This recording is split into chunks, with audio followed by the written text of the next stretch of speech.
Good morning. So I go down to the North Bend post office this morning because I needed to mail off a certified letter to McKinley County in New Mexico. And I'm standing in line, and everybody's very nice, and the people behind the counter are not wearing masks, and most of the people inside the place are not wearing masks, and we're all just having a good time. And I wait my turn, and I walk up to the counter, and gentlemen, I walk up to him, and I can't keep my mouth shut ever because it's just not what I do.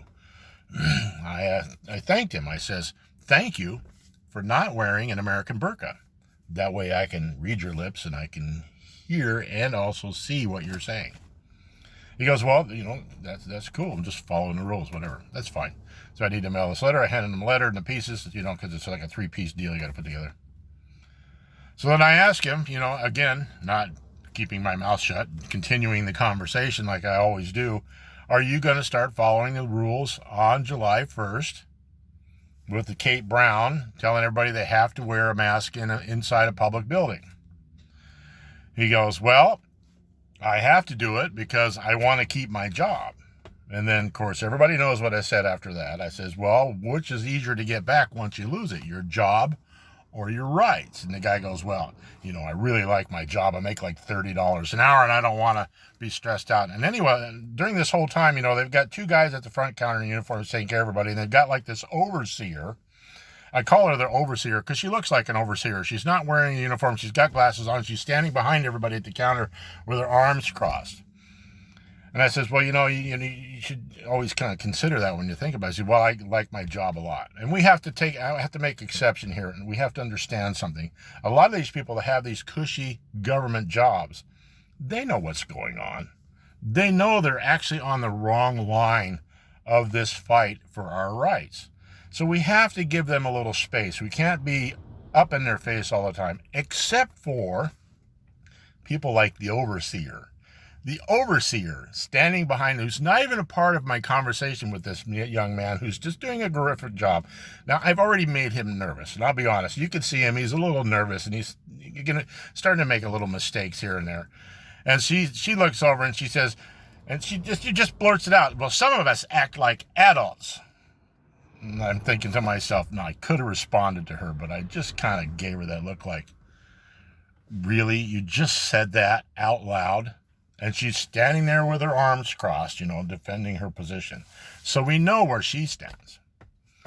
So he finishes up putting it together, and we're standing there and we're trying to have conversation, and I'm trying to not carry it any further.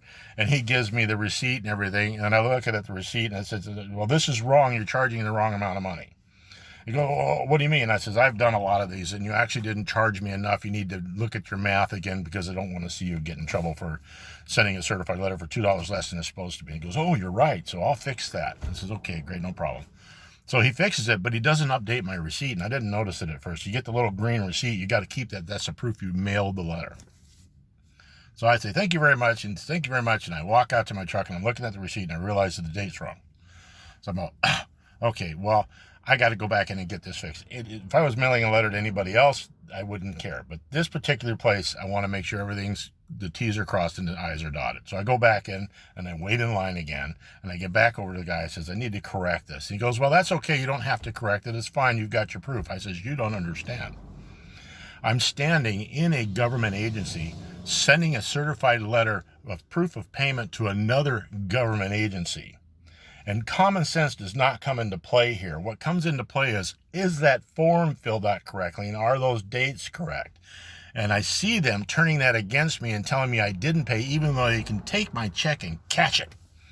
He goes, well, I see your point. We'll go ahead and fix that. So we ends up, and I had to, and the whole time the overseer is just watching. She's not saying anything anymore. She keeps wandering in and out. I don't know actually what this woman's job is. I'm sure it's just to get paid. Excuse me. So anyways, he corrects it, and then he takes it, and he actually ends up having to redo the whole envelope because, it's just a mess. And he gets it for you, and I got the correct receipt and everything, and now I'm all good to go, and I'm good enough, and I leave. And I had to make this video because there's a couple of points I need to make here. There are going to be those people in the government that are absolutely for government. That's what the overseer at the North Bend post office is. She should have never made that comment to me. Telling me that I'm not acting like an adult is unprofessional at best. And it absolutely was not her call to make a statement like that to me, and I take exception to that.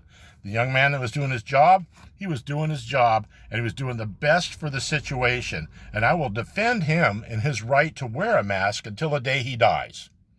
If you want to wear a mask, you have every right to wear that mask. The minute you start telling me that I'm not an adult or that I have to wear a mask, that's when we have a problem, because now you're trampling on my rights. And I will not comply.